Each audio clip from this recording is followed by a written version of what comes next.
नमस्कार। आज हूँ जुलाई 27 तारीख रविवार। मु आपणों नहीं आसी अमित ओडिया टीवी रे आज सकाल ताजा खबर। आसतु जानिबा आजिर खबर गुड़िक। हाईस्कूल पाठ्यक्रम को संस्कृत उच्छेद योजना संस्कृत शिक्षक महासंघ सह विरोध कले साधारण जनता। सूचना अनुसार हाईस्कूल पाठ्यक्रम उच्छेद हेब संस्कृत भाषा तृतीय भाषा संस्कृत विकल्प भावे पिला पढ़िबे धंदामूलक शिक्षा। माध्यमिक शिक्षा परिषद बोर्ड पक्षर एही योजना आरंभ होईछि। बोर्ड पक्षर चलित मास 23 तारीख में 431 हाईस्कूल तृतीय भाषा संस्कृत व हिंदी विकल्प भावे धंदामूलक शिक्षा प्रचलन पर प्रकाशित निर्देशनामा को एही स्पष्ट होईछि। परवर्ती खबर है सफाई कर्मचारी को बड़ भेटी 10 लाख जीवन बीमा कर्म क्षेत्र में मृत्यु हेले परिवार को 20 लाख मिलुवा सूचना अनुसार सफाई कर्मचारी मुख्यमंत्री बड़ घोषणा 10 लाख जीवन बीमा पाइबे सफाई कर्मचारी सबु सुरक्षा सर्वे कर्म क्षेत्र में मृत्यु हेले परिवार को मिलिब 30 लाख। लोकसभा भवन में गारिमा कार्यक्रम में मुख्यमंत्री मोहन माझी बड़ घोषणा खाली सेतिक नुहे समस्त सफाई कर्मचारी को मोबाइल देवे सरकार। शहरी पीएम आवास योजना रे सफाई कर्मी को मिलिब छात घर। परवर्ती खबर है 1 अगस्ट रु बदली जिवो अनेक नियम आपण पॉकेट उपरे पड़िबो सीधा सलख प्रभाव।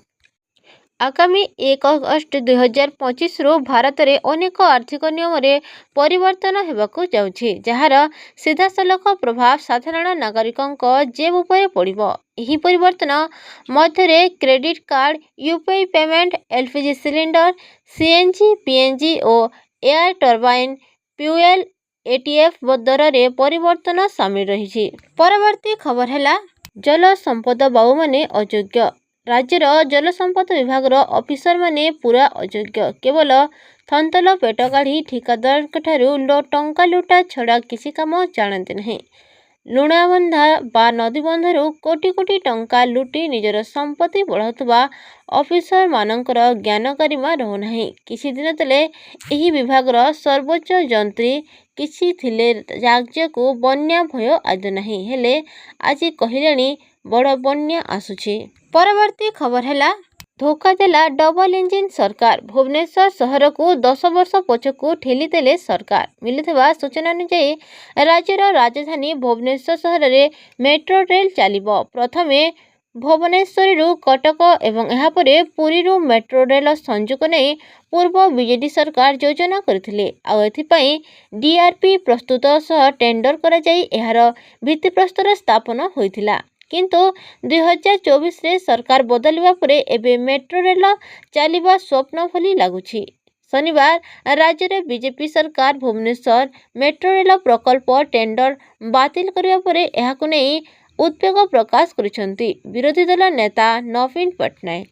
परवर्ती खबर है दुनियार सबुठु लोकप्रिय गणतांत्रिक नेता प्रधानमंत्री नथिले मोदी पछरे पड़िले ट्रंप। सूचना अनुसार business intelligence company morning consult ताजा सर्वे रिपोर्ट को खुलासा 20 रु ऊर्ध्व देशर नेता को नहीं जुलाई 4 रु 10 तारीख मध्य सर्वे करा जायथिला। एही सर्वे रे 75% लोक मोदी को पसंद करिसंती। सेहीपरि द्वितीय स्थान रे रहिसंती दक्षिण कोरिया राष्ट्रपति जी जे म्यूंग तांको 59% रेटिंग मिलिछि।